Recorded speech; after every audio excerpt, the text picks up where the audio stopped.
ኣስመራ ተበጊሱ ናብ ዝተወለደሉ ማለት መቦቆል ኣዱ ኣውቶቡስ ሒዙ መንገዱ ይገብር ኣብ ዝነበረሉ እዋን ኣውቶቡስ ናይ ኣጋጠመ ተበላሸወት። ሽዑ ንሽዑ ክትዕረ ከም ዘይትኽእል ስለዝተረጋገፀም ቅያር ኣውቶቡስ ክትመፅእ ምዃኑን ብትዕግስቲ ክፅበ ከም ዘለዎም ተሓበሮም። ሳሚ ከም ሰብ ክፅበ ስለ ዝነበሩ ኣብ ትሕቲ እምርቲ ገረብ ኣብ ጥቓ ሰለስተ ኣንስቲ ኮፍ በለን። ይኹን እምበር ብዙሕ ከይፀንሐ ዘወረር ዝብልስ ኢሉ ኣውቶቡስ እንተመፅዮም ክድውልሉ ተላብዩ ንቅድሚቱ ኣበለም። ክረምቲ ስለ ዝነበረ እቲ ከባቢ ሕልፊ ካልእ እዋን ናብ ቀጠልያ ተቐይሩ ኣዝዩ ባህ ዘብል ትርኢት ፈጢሩ ነበረም። ቁሩብ ድብንብን ኢሉ ግን ድማ ዘይጓዳእ ዝሓለ ጥዑም ንፋስ ኣሰኒዎ ነበረም። ከይተረድኦ ብፅባቐን ተፈጥሮ እቲ ከባቢ እንዳተደነቐ ንቕድሚት ብዙሕ ኣብ ዝተጎመሉ ሰዓት ጥዑምን መሳጥን ድምፂ ትኺሉ ኣብ እዝኑ ኣለበም። መንዳ ኣላ ብዝበረኸ ዝደርፍ ምባል ብምሒር ምሕንጣይ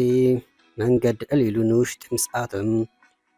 ፀጉራ ከም ናይ ኣዴታታ ዝተቆነነት ጓል ኣንስተይቲ ሕቆኣ ሂባቶ ተኣዘሞ ከይተረድኦ ናብ ኣገፁ እንዳቐረበም ዋው ጥዑም ድምፂ ምስ በለ ጓል በዘይ ልባ ካብቲ ኮፍ ኢላትሉ ዝነበረት እብይ ዝበለ እምኒ ሓውሲ ነጢራ ብምትንሳእ በስምባደ ግልፅ ኢሎም ልበሓዘት እውይ ቅሬታ ኣሰንቢደክ ዶ ምስ በላ ብዘይ ቀልዓሎን ከም ዝሰንበደት ብምግላፅ ናይ ፍርሒ ምልክት ኣንፀባረቐት። ኣብቲ ከባቢ ይኹን ኣብ ኣዳ ሪኣቶ ኣይትፈልጥን እዮም። እንታይ ኢለያ ናይ ስምባደ ምልክት ዘንፀባረቐት? ኣይትፍርሒ ጆኺም ሳሚ በሃል ካብ ኣስመራ ተበጊሰ ኣጋጣሚ መኪና ስለዝተበላሸወት ክሳብ ቅያር ትመፅእ ናብ ዘወርወር እንዳበልኩ ድምፂ ከይስሒቡኒ መፂም። ኣይትፍርሒ ድሕና ጆኺ ዝጓዳእ ሰብ ኣይኮንኩን ሓራይ ዶ መን ሞሹምኪ ኢዱ ንሰላምታ እንዳሰደደ ተዛረበም። ቁሩብ ዝተረጋግአት እያ ትመስል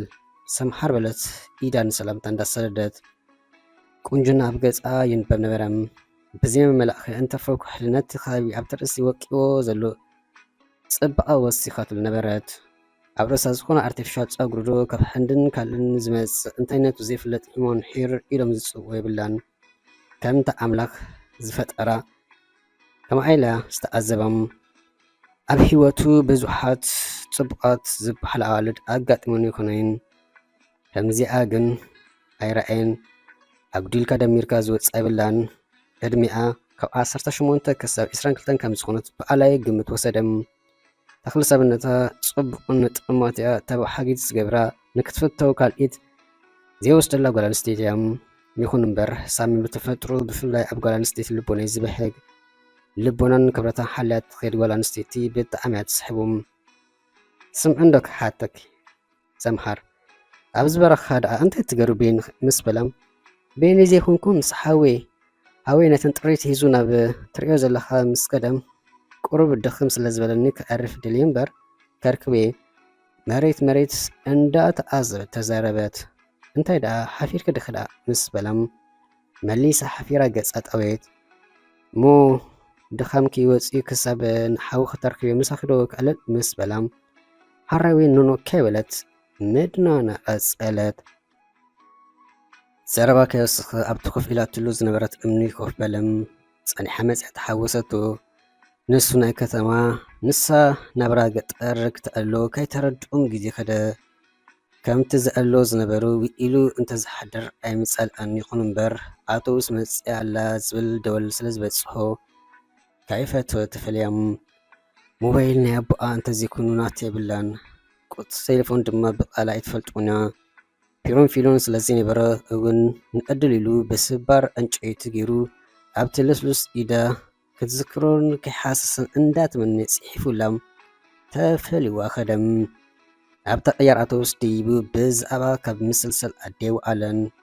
ምስላ ፈፂሙ ካብ ሓንጎሉ ምሕኻኽ ኣብዮም። ልዕሊ ኩሉ ፍሽኽትኣ ከም ፀሓይ ደሚቑ ምኽዋል ኣብዮም። ልቦናኣን ኣዘራርባኡን ኣይፀልኦም። ተምሃራይ ኮሌጅ ራብዓይ ዓመት እዩ ማለት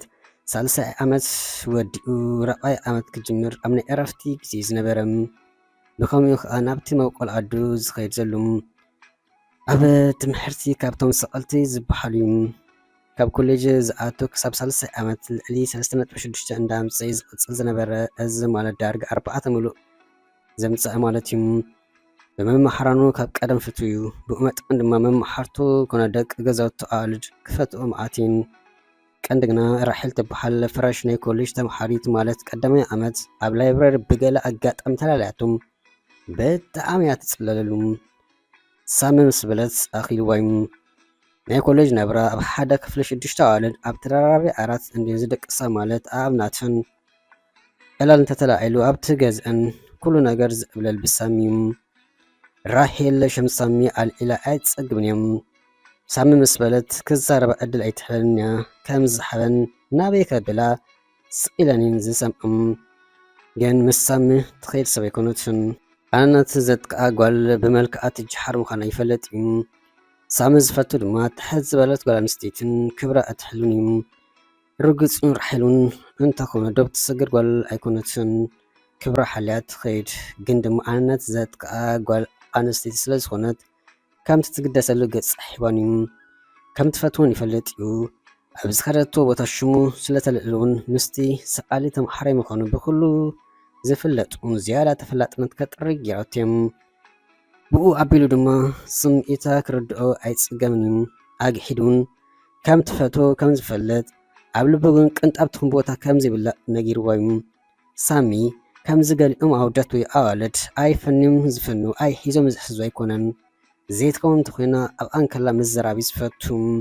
ናይ ሰብ ግዜ ብከንቱ ከባክን ዝደሊ ሰብ ኣይኮነን። ንራሒሉን ከምኡ ገይርዎ ግን ድማ ትሰምዕ ጓል ኣይኮነትን። ኣብቲ ኮሌጅ ከይረኣቶ ክትውዕል ዘይሕሰብ እዩ። ብገለ ኣጋጣሚ ዘይትርኢ ድማ ደወል ግድን እዩ። ከምዘይተፋርጎ ስለ ዝፈለጥ ተቐቢሉ ግድን እንታብ ሓደ 5 ደቂቃ ክዕል ኣለዎም። ኣይቀበላን ምስ ዝብል ግና ሞባይሉ ረሲናቶ ክሳብ ትብል እያ ብዘይ ምቁራፅ ትድወል። ካብ ከምኣ ዋላ ኣይጠዓሞ ተፀግም ግድን እዩ ዘልዕሎም። ዋላ ናይ ዕረፍቲ ግዜ ኣኺሉ ካብቲ ኮሌጅ ተፈላለዮም ከሎ ግድን እያ መዓልታይ ትድውለሉ። ምድንጋፅ ዝተደንግፆ እንደግን ድማ በቃ ኣይፈትዋን እዩ። ብጌጋ ብናይ ፍትወት ኣይንጠሚቱ ኣይፈልጥን ዘየለ ተስፋውን ኣይሕባን እዩ። ኣውቶቡስ ሓርገጾ ስለ ዝበለት ካብ ናይ ሓሳብ ማዕበል ተገላገለም። ኣብ ጥቑ ጓላ ሓቂፋ ዘላ ጓል እንታይ ዳ በይናኻ ፈሸሽኽ ኣብዚኢኻም ኣብቲ ዝኸርካይ በረኻ ገለ ለኺፋ ትከድያ ክትብል ምስ ተዛረበቱም ኣቲ መን ኣነ ክንዲ ስድያ እዛ ጓል ገጠር ሽኮሪናሊ በስሊቦት እንዳበለ ብውሽጡ መዕለሊ እንተኾኑ ምባል ብዝኣት ኩሉ ዘጋጠመ ነገር ኣፃወተም። ምዛ ደቆላ ኣብ መንገዲ እዮም ተላልዮም ኮፍ መባሓልቲ ስለ ዝኾኑ ድማ ካብቲ ኩሉ መንገድስ ኢሉ ዝኸይድ ምባል እዩ ከዛረባ ጀመረም። ተፃወቲ ስለ ዝኾነት እንዳሰሓቐት ኣሎ ነይራም። እታ ቀያር ኣውቶቡስ ምስ መፀት ደው ኢላ ዝፀወቱ ንሳዮም ናታ ዛንቶን ልቡ ተንኪፉ እዩ። ወዲ ሰብ ዝወለደ ውላድ ከዕቢ ዘይክእል እንተኮይኑ ክወለድ የብሉን ኣብ ዝብል መደምደምቶም በፂሑ ዋላ ሓንቲ ዘይትፈለጥ ጓል ገዚኣ ነይራ። ፍጥር ክትብሉን ትሕቲ ፀኒሓ እውን ካብ ትምህርታ ናብ ገዝኣ ካብ ገዝኣ ናብ ትምህርታ ነይራ። ኣብ ሓደ ኣጋጣሚ ተምሓሪት 11 ክፍሊ ከላ ምስ ሓደ ወዲ ትላለም። ወዲ ጠቢሩ ጠባቢሩ ዘይልሙድ መስተን ወዲ መስተን ኣልሚዱ መዋዕልቲ ይገብሮም። ጓል ግርም ትምህርታት ትከታተል ዝነበረ ስድራ ቤት ትምህርቲ ትውዕል ኣላ እንዳበሉ ከሎም መዋዕሊኣ ካልእ ኾነም። ዘይኣመላ ክትሕስኑ መመክኔታት ክደራርብ ጀመረት። ኣብ መወዳእታ ክብረ ንፅሕና ረከበት። ብኡ ግና ኣይተገላገለትን ጣነሰት ድማ ወዲ ብፍቅሩ ኣሲርዋ ስለ ዝነበረ ዋላ እኳ እቲ መጀመርታ እንተሰንበደት ይኹን እምበር እንቋ ካብ ዘፍቅራን ዝፈትዎ ሰብ ኮነ ኢላ ተደኣሰት እሞ ግን ድማ ምስ ናይ ፍርሓ ዋላ እኳ ቀልጢፋ እንተዘይኮነት ከብዳ ደፍእ ከብል ከሎ ተናዘዘት። ስድርኣ ዘጨብጦ ዝሕዝዎ ጠፍኦም በኽሪ ናይ ገዛዮም ተማሒራ ኣርኣያ ዝተርፋ ኣሕዋታ ክትከውን ብሓጎም ትምኒቶም ነበረ። ካብቲ ዘይብሎም ናብራ ሓደካ ከየግደላ ከቢድ ተጋድሎ ኣካይዶም እዮም። ኣብ ትምህርቲ ሓገዝ እንተኾና ክሳብ ናይ ገዛ መምሕር ቆፂሮምላ እዮም። ጓል ግና ኣግዲኣቶም ጠባያ ቀየር ኣስተብሂሎም ስለ ዝነበሩ ካብቲ ዝፈርሕዋ ይወፁን ጥንሲ ሒዛትሎ መፀት ጨዲሮም ዝግበር ስለ ዘይነበሮም በሉ ቅድሚ ቆልዓ ምውላዱ ክምርዖ ኣለዎም ስለ ዝተባሃለ ወዱን ዜናተ ኢሉ ኣይክሓደን ድሌታትኩም ከማል ድሎ ኢሉ ተመርዓው። ይኹን እምበር ኣይሰሙን ሳለስቲ ቋይቐም ኣብዚ ውሎ ኣይፈለጥ ዘምስዮ ገለ ከም ጥንስቲ እኳ ቁልሕ የብላን ብመስተ ጠስጢሱ ይመፅእ ክሳብ ክሓርማ ይደሊ ገለ ወርሓን ሳብሲ ሓደር ከም ዘለዎ ረሲኡ ወዱ ዋላስ እንታይ ጓል ሒዙላ መፅዩ ሽዑ ዝነበአቶ ዝሓረቐቶ ውሕስ ሰርሑ ጆርጂ መልምዐ ነይሮም ክትፅመሙ ስለ ዝነበራ ተፀመመት ጓል እውን ተገላገለት ንውላዱ ክርኢ ድሌት ይኹን ብሓጊ ስለ ዘይነበሮም ብጣዕሚ ከበሳጭ ጀመረ ነዛ ከፍ ከልኦም ኣብ መወዳእቱ ምስ መረራ ክትፋታሕ ስለ ዝነበራ ተፋቲሓ ጓላ ቤና ካብ ተኣቢም 4 ዓመት ጌራላ ካይኖም እንቲ ጓላ ክትብል መዓንጣ ሸጥ ኣቢላ ሰርሓ እንዳኣቶት ቤና ብዘይ ኣቦ ንእሽተይ ገዛ ተኻርያ ተዕብያላ ወዲ ዝኩሉ ዓመታት ሓንቲ መዓልቲ ትኹን ጓለ ኢሉ ክሪኣ መፅኣ ኣይፈልጥን ዛንተኣም ከምዚ ይመስል ንኩሉ ተፃይራ ግን ተዋዛይት ሰሓኢት ናይ ውሽጢ ኣበሰላ ብትኩሉም እሞ እዛ ኣብ በረኻ ዝተላልኻ ጓል ከመያ ፈቲኻ ዲኻ ደኣ ማዕረክ እንደዚ ኣብ ሓሳብካ ዝተመላለሰት ክብል ምስ ሰሚ ድማ ሓተትቶም እንታይ እዋን ኣቲ ገሪሙን እምበር ኣቲ ብዘይ መመላኺ ኣቤት ተፈጥሮኣዊ ፅባቐ ብዙሓት ኣዋልድ ርኢሙ ናይ ከምዚኣን ምስ በላ ሳሚ ኣይተጋንንስከ እዚ ናይ ፍቶት ምልክት ደኣ ከይከውን ምስ በለቶ ንእባይ ተራስኒ እንታይ እዋን እዩ ምስ በላ እንደሓን ይኹነልካ ሓደ ክብለካ ዝደሊ ሰማሓወይ ግና ሓደ ራኻ ጓል ኣንስተይቲ ከትብድል ሓራይ ዶ ምስ በለቶም በዚ ስቅሰና ጅኺ ዳሓርካ ወዲ ጥራሕ ዘይኮነ ዋላ ደቂ ኣንስትዮ ክብድላ የብለን ናይ ሓደ ደቂ ኣንስትዮ ነገር ፍሉይ ከኣለኪ መንገዲ ከመን ይሓፅረሎም ኣብ ኤውሮጳ ሓደ ናይ ቀረባ ዘመዳይ ኣሎም ክነፈ መኣትዩ ከም ሰብዩ ናብራ ገዝኡ ክልውጥ ተሰዲዱ ኣሓመቐን ቋንቋ ተምሂሩ ናይ ስራሕ ዓለም እዩ ተዋፊሩ ሓቂ ዘረባ መነባብሮ ገዝኡ ቀይሩ እዩ ምስቲ ኣብ ስደ ዘሎ ፀቕታት ኩሉ ተፃይሩ ካብ ዘድልዩ ፀለውቲ ሕማቕ ነገራት ርሒቑ ንነፍሱን ንስድሩን ኮይኑ ይብለኪ ሓደ መዓልቲ ዘይምርኣውካ ኢሉ ኣጋጣሚ ብፌስቡክ ዝተላለያ ኣብ ኣፍሪቃ ዝነበረት ጓል ሒዋን ፅቡቕ ርክብ ይምስርተልኪ ወርሒ ዝያዳ ኣከንደይ ናብ ገዝኡ ናብኣ ገንዘብ ምስዳድ ኮነ ጓል ከምዚ ተኸዲነ ዶ ከምዚ ሞባይል ቀየርኩ ዶ ኣብ ክቡር ገዛ ተኻሪ ነበርክ ዶ ኣቑሑ ገዛ ክትብል ዘይተዓደነ ገንዘብ ይፍስሱላ መቼም ንሱ ንሓዳር ስለ ዝመረፀን ሓራይ ስለ ዝበለት እዩ ቅድሚ ቃል ኪዳን ምእሰሩ ከም ሰበይቱ ቆፂሩ ድላ ዝገብረላ ዝነበረ ኣይፀናሕን መፂ ምርኣሙ ንክወስዳ ፕሮሰስ ጅምረላ ናይ ዕድል ነገር ቀልጢፉ ኣይሰለጡን ብኡ መጠን ድማ መዓት ወፃኢታት ኣብ ወርሒ ይገብረላ ነበረ ዘረባ ከየብዝሓልኪ ፕሮሰስ ይሰልጥሙ ናብቲ ዘለዎ ሃገር ተኣትወልኪ ገና ኣብ ኤርፖርት ከለያ ገጽካ ክርኢካ ኣይደልን ይባል ኣብ መኪና ኢዳ ዝሓበት እቲ ዘገረመክ ከም ኣብ 7 ወርሒ ምስ ኣትወት ካብ ካልእ ዝሓዘቱ ኣይትወለልክን እዚ ይስበል ምስ ምንታይ እዩ ክፅብፀ ክቁፀር ናይ ምንታይ ክፍኣተ ግብሪ በለፂ እዚ ወዮ ዘመደይ ዝኾኑ ኣይተረኣዮም ብሕርቀንታ ኢሉ እንተዘጥፋ ኣይምፀብአን መሓዛ መስተ ኮይኑ ሂወቱ ረሲኡ ክንደይ ተጠላቂሙ ድሓን ኢቶ ግን ሓደ እሙን ኣርኩ ብዓቕልን በትዕግስትን ዝሓሸ መዓልቲ ከም ዝመፅእ ኣረዲኡ በጃ ነብስኻ ካብ ሕማቕ ርሓቕ ምባል ናብ ንቡር ሂወቱ መሊሶ ይብለኪ እምበር ክንደይ መሳኪን ኣሕዋቱና ብሰንኪ ስስዐ ኣገናዚምካ ዘይምርኣይ እዘን ኣዋልድ ዝተሓሰዩ ኣለዉ ብዝኾነ ወዲኹም ጓል ዝኾነ ሰብ ንዝኾነ ሰብ ክብደል ይብሉን ንኩላሕና ካብ ሕልና ነፃ ትገብረና ቅንዕና እሞ ቅኑዓት ምዃኑ ኣይመስለክን ምስ በላ ንኣኻ ዘረኸበትሲ ዕድለኛ ምዃን እዛ ጓል ገጠርያ ትኸውን እንዳበለት ምስ ናይ ሰሓቓ ተዛረበት ሓቲ ነዛ ጓል እንደወረስ እያ ቴሌፎና ከማን ዘይብላይ ኣብ ኢዳውኪ ቁፅሪ ቴሌፎን ፅሒፈዩ መፅእ ዘለኹም እንታይ ሓሰሰኸ ወራ እንታይ ዘይደወለትለይ ኸ ብምንታይ ክረኽባየ ምስ በላ ኣይበላ እንዶ ሳሚ ፈቲኻ ኢላኻ ምስ በለቶም ኣይፈትኳን ጓልከ ግዳ ደቃስ መፅዋ ብነፀላኺ ሽፍና ብልያ ኣቲ ክንደይ ኸ ትፍትወክ እያ ነዚ ዝኣመሰለ ሽኩርና ቆልዓሲ ክሳብ ሕጂ ከይርአ ናይ ገሊና ኣወዳት ፍሉይ ምውላድ ጓል ሰብ ምጥናስ ጥራይ ደኣ እንታይ ትርጉም ኣለዎም ሓላፍነት ናይ ደቂ ነዚን ስክም እንተኮይና ክኸውን ከሎ ዝኾነ ቆልዓ ምስ ኣድዩን ኣብኡን ከኣቢ ከሉ ይፅቡቕ ኣይተሓዝለይ ደኣ እምበር ምስ ሓደ ወገን ዝኣቢ ቆልዓ ኣብ ሂወቱ ብዙሕ ሓገፋት እዩ ዝፈጥረሉ ኣደ ናይ ገዛ ርእሳ ተራ ኣብ ልዕሊ ወዳ ትፃወቱ ኣለዉ ኣቦውን ከምኡ ሓዲኦም ግና ናይ ክልቲኦም ከም መልኡ ኣይክእልን ርጉፅ ካብዱ ክትመልዓሉ ክዳን ክትከድኖ ትኽእል ኢኻ ግን ንሱ መምዘነ ኣይኮነን ገና ዘረብኡ ከይወድእ ከሎ በጃኻ ሳምሓወይ ነዘረባ ንግደፍ ቁስለይ ትጎድኣን ኣለኻ ምስ በለቶም ይቕረይ ተሓርሕር ኢሉ ኣርእስቲ ቀየረም። መቼም ከምዚ በፅሕ የለኑን መወዳእቱ ኣዱ በፅሕም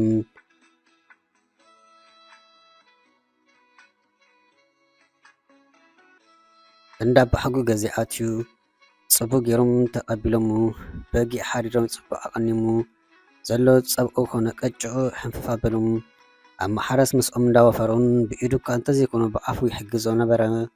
ዋላ እኳ ብሓግኡ እንተኣረገ ዝዓልይዎ ድዩ ማለት ምስ ሰሚ ኣቦኡ ሓዊ ወይ ድማ ሓወቡኡ ማለት እዩ። ኣታ ሳምዒል ወደይ ካነ ዘረባ ኮንካ ንኣባ ንሓወቦኻ ሓግዞ ዝፅሕ እንተሎ ድንን በል ንዋዛ ፅዋታ እዩ ከምኡ ዝብሎ ዘሎም ኣላ ኣቦሓጎይ ኣነ ዝተፈጠርኩ ንፒሮን ጥረዝን ጥራሕ እዩ ከይነበላሸልኩም እምበር ምስ በሎም ይፃወተከ ዘለኹ ሳምዒል ወደይ እሞ ኣታ ሳምዒል ወደይ ድሕር ደጊም ኣኺልካ ኢኸም ዜና መርኦካ ከመይ ዝኣመሰላ ጎራዙ ኣድና ኣለዋ ሓንቲ ክነማፅኣልካ ምስ በልዎም ብቕፅመት ሰምሓር ጓል ገጠር ኣብ ቅድሚኡ ዝተቐጀለት ኣታ ኣቦሓጎይ ኣይ ቋልት እንዲና ዘለና ግዲ ነርክበሉ ምስ በሎም ድሓን ድሓን ትምህርትኻ ምስ ወዳእኻ ምስ መመረቕትኻ ክንመረቑካ ኢኖም ሓንቲ ከመይ ዝኣመሰለት ንፍዕቲ ጓል ጠሚተልካ ኣለኹ ቃለ ተወለይ ንኣ ከም ትመርqa መቸም ንኣኻ ተሓሽ ጓል መመይ ዓፃሪ ዓፅንኤ የምፅኣልካ ከም ዘለኹ ትስሕተ ምስልን ምስ በሎም ኣታ ኣቦሓጎይ ኣሜሪካ እምበር ናይ ብልባኻ ዲኻ ምስ በሎም ናይ ብልቤ ድሕር ደጊም እንታይ ተሪፉና መርኣኻ ርኤ ክመውት ኣለኒ ወዲ ትስፈትዎ ሓደ ወዲ እንዲኻ ብኣኻ ፈፂመ ደቂሳ ይፈለጥ እሞ ቃልዕ ተወለይ ምስ በልዎም ኣብ መንጎ ተቐርቀረ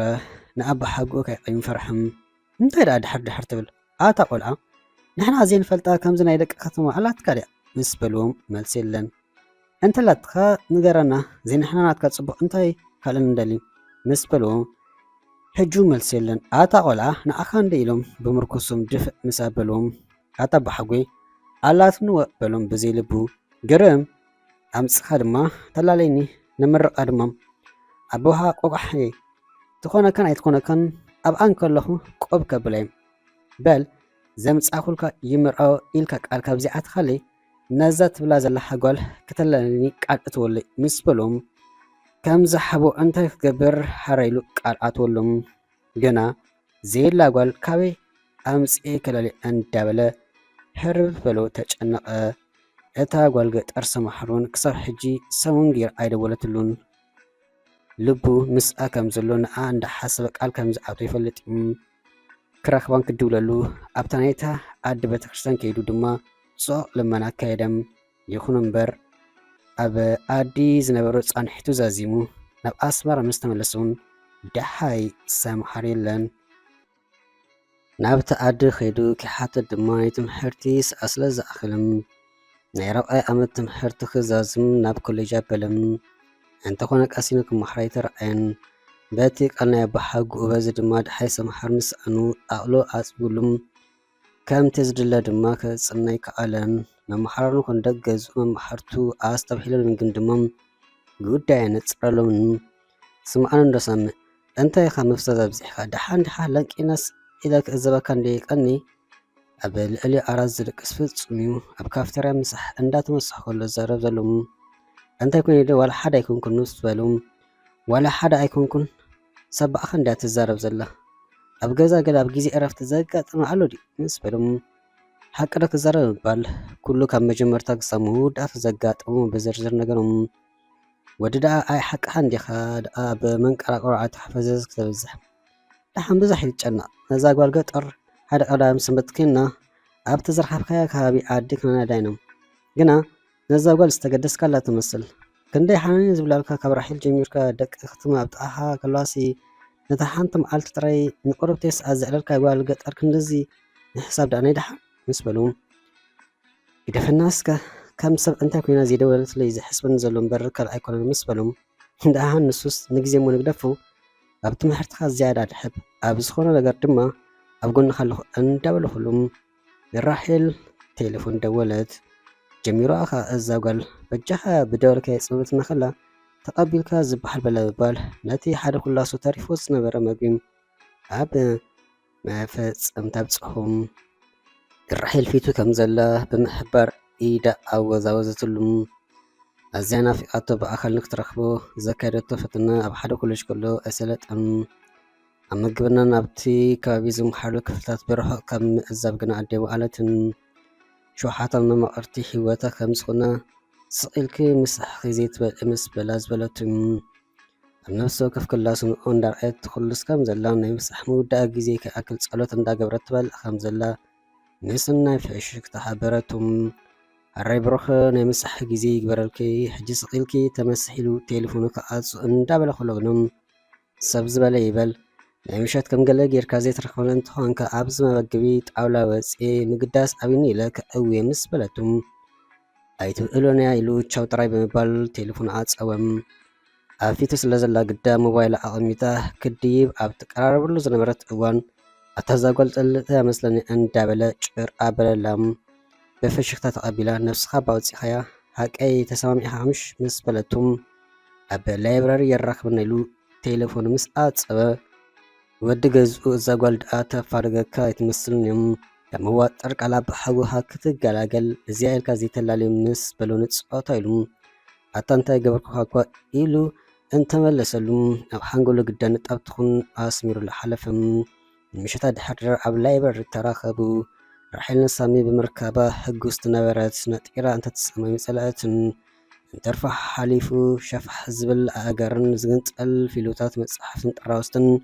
ገናም ጸጥታ ሰፊኑ ነበረ። እቲ ቤት መፅሓፍቲ ብርክት ዝበሉ ተምሃሮ ሒዙ ነብሲ ወከፎም ድማ ሓደ ሓደ ገዲፍካ ኣብ ፆቕ መፅናዕትዮም ዘለዉ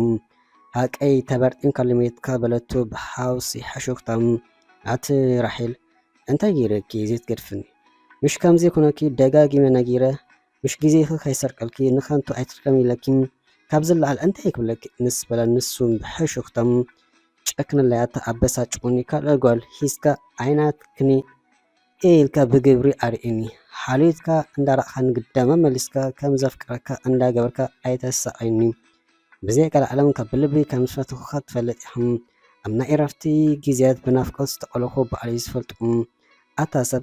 ፍቅሪ ይርድኣካ ዶ ብሰንክኻ ክመሓራይ ከኣልኩን ይሰበቡ እሞ ክንረአናም እንታይ እስከ ይጎለን ንኣኻ ዘይበቃ ኮይነ ደ ክንደይ ለዘዘይ ዝብለይ ኣወዳት ገዲፈውኪ ብፍቅርካ ዝቃፀ ዘለኹ እንዳበለት ብስምዒት ኣቋ ምስ በለት ተምሃሮ ምጥማት ምስ ኣብዝሕሎም ኣተራሒላ ቀስበል በጃ ሰብ ተርብሽለኺ ኣግሂለ ዶ ክነገረኪ ክትቀብፂ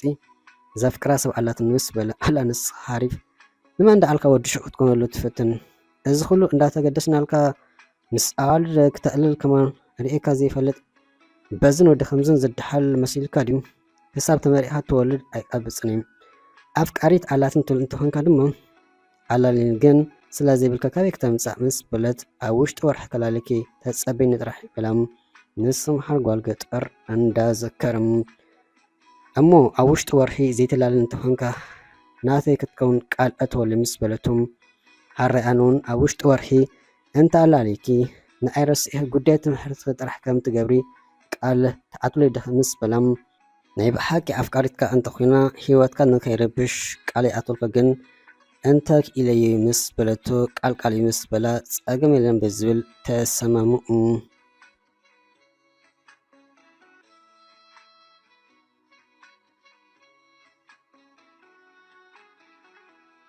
ሰሚን ሰምሓር ጓል ገጠር ክረክባ ብምባል ኣብ ግዜ ቀዳም ሰንበት ምስ ኣርኩ ናብቲ ዝረኻ ቦታ ከባቢ ኣዲ ኣበለም ንዝተፈላለዩ ሰባት ድማ ከምዚ ዝኣመሰለ ትመስል ጓል እንዳበሉ እንተሓተቱካ ወይ ከዝፈልጥ ኣይተረኽበን ክሰልጦም ኣይከኣለን ኣታ እዛ ትብላ ዘለካ ጓል ብሕልምካ ዳዊእኻ ከይትኾን ምስ በሉ ናይ መሓሸኒ ግደፈናስ ሕጂ እንታይ ዝገብሮ ናብ ኣስመራ እንዳተመለስዮም ኣብ ኣውቶቡስ ኮይኖም ዝዛረቡ ዘለዉ ኣብ መንጎ ዕላሎም ግና እታ ኣብ ኣውቶቡስ ተላለያ ኣዲ ቆልዓሉ ኣም ደወለት እዊ ኣታ ዘዳ ልዋመያ እንዳበለም ብፍሽክታ ተቐቢሉ ሄሎ ልዋም ሓፍተይ ከመይ ድሓንዶ ጠፍኢ ከም ሸሓቂ እንዳበለ ዕላሉ ቀፀለም ኣብ መወዳእታ ዕላሎም ዝጥዕሞ እንተኮይኑ ገዛ ክመፅእ ኣድመቱም ምስ ኣርኬ ዘለኹ ምስ በላውን ሂዝዎ ክመፅእ ከም ዝኽእል ምስ ወረዱ ክድውላ ሓቢራ ቴሌፎን ኣፀወት እንታወይቲ ልዋማይ ከዚያ ምስ በሎም እዚኣ ሓንቲ ዝተወፅአ ዝተበደለት ኣብ ከምዚ ኣውቶቡስ ተላልኽዋ ልዋም እዮም ብጣዕሚ ተደንግፀካ ደስ ትብል ሰብ እዮም ሂወታ መደንገፂ እዩ ኣቕሚ ዘፍቀዶ እንተዝሕግዘ ደስ ምስ በለኒ ፀጋእካ እውን ድሌተ እዩ ኣዝያ ንፍዕትን ተሓዝነካ ሰብ ድማ እዮም ብዝኾነ ኣዲሞትና ኣላ በዚ ጌርና ክንከይድ ኢኖም ዘጋጥማ ድማ ከአለካ ይበለ ነታ ምጩቲ ጓላን ርእይዋ ኣይፈልጥን ዝበለቱ ኣቡኣን እንዳዘከረ በቲ ዝሓበቶም ኣድራሻ መሰረት ናብ ገዛ ባናና ኣራንሺ ፅሟቅ ብሽኩቲ ገለ ተወሰኽቲ ኣስቤዛታት ሒዞም ኣበሉ ገዛ ኣርኦም ድማ ኣሻቦም ክልቲኦም ከምዛ ዝተማኸሩ ደንገፁ ብጣዕሚ ፀበብ ሓንቲ ዓራት ተኣቱን ኣብ ጠቅዕቲ ገዛያ ተኸሪያ ትነብር ሰማሓወይ እንኳን ናብ ዘመቕቲ ገዛይ ብሰላም ምስ ዓርክኻ መፃኻ መፃኹም በል ገዛይ ከምዛ ትርአያም ጓለይ ድማ ኣጋጣሚ ደቂሳ ፀኒሓትኩም እንታይ ከዚ ኩሉ ኣስቤዛ ሽኽም ኣለ ኣታ ሰማሓወይ ምስ በለቱም ፀገም የብሉን ልዋሚን ሓፍተይ እዚ ከዓ ፍፁም ይበሃል ድሓርካ ኣልዓልን ታሕትን ከይትብሊ ኣይንድንጉን ኢና ክንከይድ ኢና ምስ በሎም ሰላም ፍፁም ድሕሪ ምባል ፀገም የለን ጠዕምቲ ቡን እሞ ግድን ክትሰትዩኹም ገዛ ዘፍርዮ ምብላዕ ድማ ግድነት እዩ ኣይመስለካን ሰማሓወይ ምስ በለቶም ኣቀይ ከምዚ ዓመታት ተፋለጦ መሲልኩም ከምቲ ዝዕለለኒ ሌላኩም ናይ ሓፂር እዩ ከምዚ ኢልኩም እንባብኩም ግና ከየገርምን የተረፈን ምስ በሎም ፅቡቅ ኣለኹም ሌላና ናይ ሓንቲ መዓልቲ እያ ግን ድማ ሳሚ ጥዑይ ሰብ ምዃኑ ክርዳእ ግዜ ይውሰድኩን ብሽ ሓንቲ መዓልቲ 1000 ዓመት ከም ዝፈልጦ ኮይኑ ዝስምዖኒ ምስኡ ካብ ዝፈላለ እንዳሕር ዝሓበኒ ሓሳባት ሞራል ተስፋ ዝያዳ ኮይኑ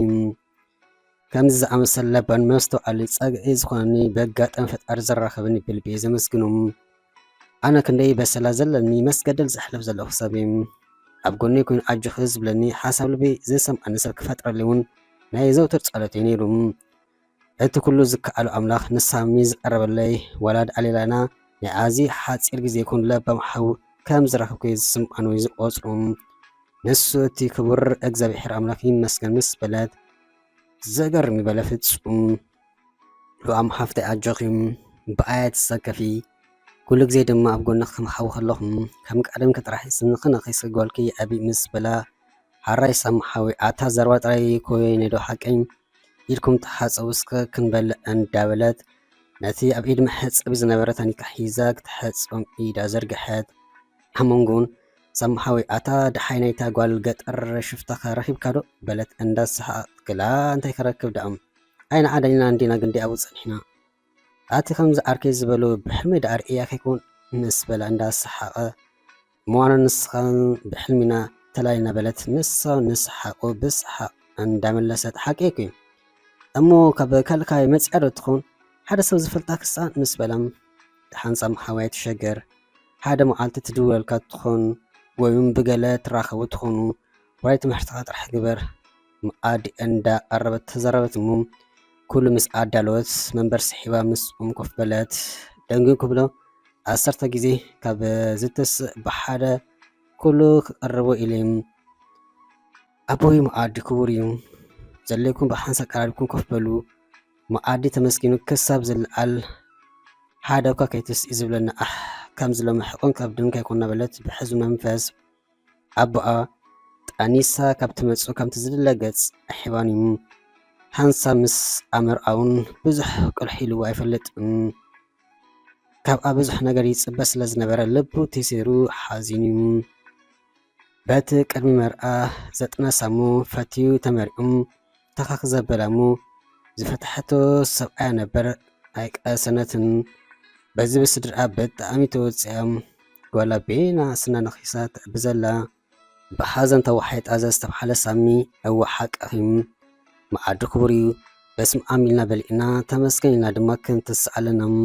ሽኦቁን ጠረዋላ በሊእና ዝተባረኸ ስለ ዝኾነ ንኣገብ እንዳበለ ነቲ እንጀራ ክትፀብሑ ሓበሮም ካብዚ እንተኣወፅያ እውን ነቲ ኣብ ገጅፍ ሸሓኒ ተነፂፉ ዝነበረ ክልተ እንጀራ ብፀብሒ ሽሮ ግርም ገይራ ኣተርከሰትሞ ሓዲኹም በሉ ባርኹና ክትብል ኢዳ ሰደደት ክልተ ኣሮኽ መኒ ኣብ ብዚ ዓይነቱ ተጠማመትሙ ሳሚ ሽኡ ኢዱ ሰዲዱ ቆሪሱ ባርኹም ፍፁም ኣርኩ ክሕጎስ ምስ ረኣዮም ኣላ ፍፂ ኣበይ ከይትበሓል ዲሓ ፈሪኻ ፀሒካም እንድሓር ከዓ ገና ናይ ኮሌጅ ተምሓራይ እንዲኻ ዘለኻ መን ኣሪካ ከይብለካ እዩ ምስ በለ ሳሚ ልዋም ትቕብል ኣቢላ ኣታ ሰማሓዊ ዕድመ ኮ ፀጋ እዩ እቲ ቀንዲ ሕቶ ዝለዓል ግን እንታይ ኣፍሪካ ዝብል እዩ። ገለ ሰባት ስቕ ኢሎም ግዜኦም ንኸንቱ ዘባኽኑለው። ግዜ ግና ደው ኢሉ ኣይፀበየካን እዩ። ንቕድሚት እምበር ንድሕሪት ዝምለስ የለን። ንኣረግ እምበር ናብ ንእስነትና ክንምለስ ዘይሕሰብ እዩ። ስለዚ ዕድመኻ ብግቡእ ምጥቃም ናይ ለባማት ምርጫ ኣይመስለኩም ምስ በለት ሓቂ ክበሉ ክልቲኦም ብሓባር ዝብላዕ ተበሊኡ ስተቡን ተሰትዩ ተመሳጊኖም ድሓያ ከም ዝገበር ሓቢሩ ምስ ፍጹም ናብ ገዝኦም ኣበለም። ፍጹም ወዲ ኣስመራ ስለዘይኮነ ሰንበት ብሓንሳብ ገዛ ሓዲሮም ሶኒ ብንግሁ ናብ ኮሌጅ ከብሉ እዮም።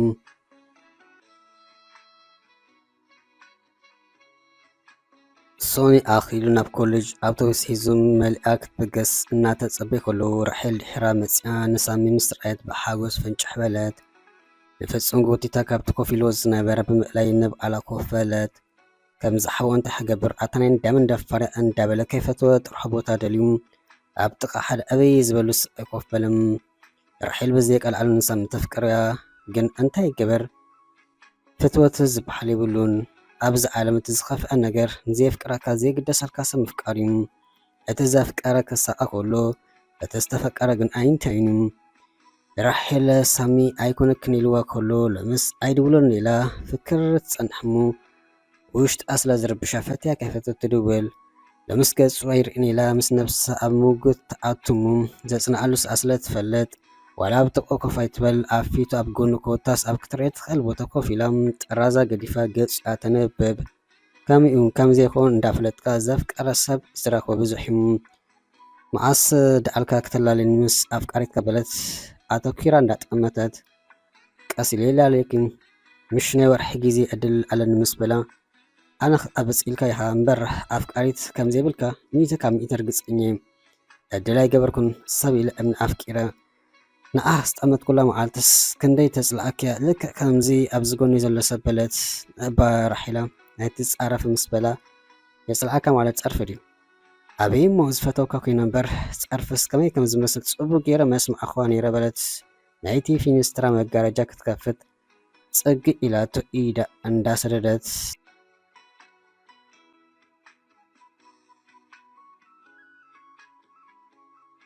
ሳሚ ብዝኣስም ሓርጓል ገጠር ክሓስብ ፈፂሙ ድቃስ ኣይረኸበን።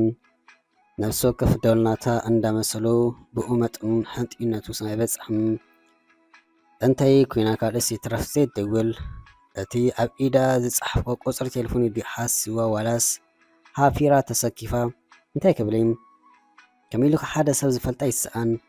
ሕጅስ ብኸመይ ክረኽባ እንታይ ዝገብሮ እንዳበለም ኣብ ናይ በይኑ ዕላል ከሎ እውን ብድሕሪት መፅያ ራሔል ዓይኑ ብኢዳ ብምሽፋን ኣነ መነይ ምስ በለት ድምፂ ቀይራ ብስምባደ ክርሓ እኳ እንተፈተነ ከይተንቀሳቀስካ ንገረኒ ምስ በለቱም ንሳ ራሔል ምዃና ኣይዘንግአን ግን ደስ ክብላ ኢሉ ናይ ዝተፈላለያ ኣዋልድ ሽም ምስ ፀዋዕላ ብኩራ ተነፊሓ እንዳፈነቱ ኣታ እቲ ዝፈልጠካ ሰብ ዶ ኮንካ ዋላስ ካልእ ንኣኻ ዝመስል ሳሚ እዚ ኩሉ ሽም ኣዋልድ ኣነይ ድሓን ምስ በለቱም ኣታ ብሓርያት ናይ ኣዋልድ ባ ኣይጭበጥኒ ክብሉ ሓቂ ክትሕጎስ ኢለ ከምኡውን ተበልኳስ ድሮ ኮርያ እንዳበለ ብውሽጡ ከራስና ኢሉ እውን ኣሽማት ኣብ ሃይ ስኩል ከለኹ ኣፍቀርቲ ዝነበራይን ምስ በለም ኪድ ግናይ ተራስና ለሓምሽ እንዳበለት ሓውሲ ናይ ፍትወት ዓይነት ኣብ መንከቡ ጠፋ በለቱም። ንዘይፈልጠኩም ፍቁራት ትመስሉ በይን በይን እንዳፀኒሕኩም ኣብቲ ገዛ ሓሰስ ኢለ ስኢነካ ምስ በሉ ፍጹም ኣብ መንገዲ ረኺቡ ሳክት ንፋስ ክሕረም ኢለዋ ክገብር ፀኒሒ ሃፍትናኻ ክትስለኒ ያግደ ፀኒሓ ጠቢላ ትርብሸና ምስ በለም ትርብሸካ ሰብ ከመን ረኺብካ ዕድለኛ ኢኻ ክንደይ ኣላ እንዶ ብፅሚ ኣዋልድ ተሳቐ ዘላ ናብራ ፅማ በርቲዋ ትቕንዞ ዘላ በለት ዓይን ዓይኒ ሳሚ እንዳጠመተት እንታይ ዲኸ ደኣ ኣዘኪርክኒ መንገዲ ገዲፎም ደው ኢሎም እዮም ዝኣሉ ዘለዉ ብፅምዋ ተበሊዕና ሰበይቲ ግዳ ዘይትማፅኑ ናይ ዝብል ኣብ ኤውሮጳ ዘሎ ሓወይ በለ ፍጹም እቲ ምዕባይካ ድዩ ሓቂ በለ ሳሚ ኣታወንሱ ናብራና ካብ ገዛ ናብ ስራሕ ካብ ስራሕ ናብ ገዛ ኮይኑ ሰልቺ ናይ ዝብል ግን ስለ ሰልቾካ ጥራይ ክትምርዖ ኣለካ ድዩ በለ ሳሚ ስለ ሰልቾካ ጥራይ ትምርዖ እንትኾንካ ደኣ ዋላ ምስ ንሓወሩ መጨነቒትካ ከምዘይትኾነካ እንዳፈለጥካ ካብ ፅማ ዝተገላገልካ መሲልካ ክትምርዖ ኢኻ ማለት እዩ። ስለዚ ስለ ዝፀመወካ ክትምርዖ ዘይኮነስ ክትምርዖ ስለ ዘለካ ክትምርዖ ኣለካ። እዚ ማለት ግና ትርጉም ሓዳር ብግቡእ ተረዲእካ ሓላፍነት ዝስምዓካ ሰብ ክትከውንን ነፍስኻ ኮንካ ነታ ጓል ሰብን ተወልዶም ደቅኻ ክትከውን ኣለካ እዚ ክኸውን ድማ ዓይኒ ብለይ ስኒ ብለይ ጠኒንካ ክትኣቱ ይብልካን ምሻለካ ብዝተኻለካ መጠንስ ህደእ ክትብል ክተመዛዝን ኣለካ ብሓለ ምስ በለ ፍጹም ንስኻ ኣቃኻ መሻኽ ንሳቶም ከዓ ብጽሙዋ ተበልዒሙ ኮኑ ጽሙዋ ደኣ ግድን እዩ ግን ድማ ኣይሰሙን ሳለስቲ ካብ ምፍታሕ ትዕግስትን ዓቕልን ወሳኒ እዩ ንኣኻ ትመስል ንክትረክብ ኩሉ ንፈጣሪ ገዲፍካ ውራይ ትምሕርትካ ድዩ ስራሕካ ምግባር ምስ በለም ሳሚ ጥራዩ ለባም ዝመስለን ነይሩ ሞ ለባም ባይኻ በለት ራሔል ሞ ለባም እንተ ኮይኑ ካብ ክልቴና ልቦና ወሲድኪ ንኣይ ገዲፍኪ ናብኡ ዘይተብል ኣይ ንሱስ በይኑ ብዘይ ኣፍቃሪት እንዲዩ ዘሎ ምስ በለም ምሽዶ ቲቪ ናይ ገዛኹም መሲለካ ወለጥ ጠፍእ ዝብል ሄይ ፍጹም ከምኡ እንተመለካ ድማ ኣብ ልብኻ ክትሕድሮ ሳሙ ወይ ሞት እያ ዘላ ነገር ወርሒ ክትኣኽልል ይፅብፅብ ከም ዘለኹ ንስኻ ኣይትረስ ኣቦይ መዓደ ሓራይ ዶ ሕጂ ክገድፈኩም ደገዘይ ከዓ ከይሸቐለ እንዳበለት ንሓራ ወሲኻ መንገዲ ናብ መደቀሲ ኣበለት